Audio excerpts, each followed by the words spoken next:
మిత్రులారా, నేను మీ శ్రీనివాస్ చౌహాన్ అడ్వకేట్. మిత్రులారా, ఏదైనా ఒక దావా మనము న్యాయస్థానంలో వేసినప్పుడు న్యాయస్థానము ఆ దావాను కనుక రిజెక్ట్ చేస్తే అదే దావాని మనము తిరిగి ఫైల్ చేయడానికి అవకాశం ఉంటుందా అనంటే, మిత్రులారా, మన దేశంలో సివిల్ ప్రొసీజర్ కోడ్ సిపిసి అనే చట్టం ఉంది.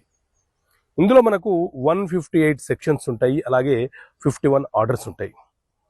ఈ 51 ఆర్డర్లలోని ఆర్డర్ 4 ఏం చెప్తుంది అనంటే, ఏదైనా ఒక అంశానికి సంబంధించిన దావా మనము న్యాయస్థానములో ఫైల్ చేసినప్పుడు న్యాయస్థానము ఆ దావాను పరిశీలన చేసి ఎక్కడైనా చిన్న చిన్న పొరపాట్లు, మిస్టేక్లు, లేకపోతే రిక్వైర్డ్ డాక్యుమెంట్స్ లేకపోతే ఆ దావాని రిటర్న్ చేసే అవకాశం ఉంటుంది.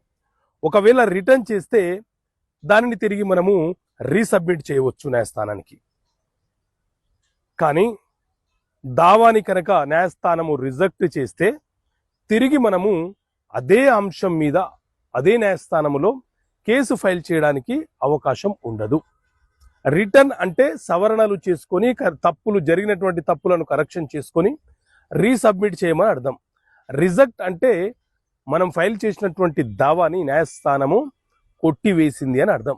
కాబట్టి రిజెక్ట్ అయిన దావాలను తిరిగి ఫైల్ చేయలేము. ఓకే మిత్రులారా, థ్యాంక్ యూ.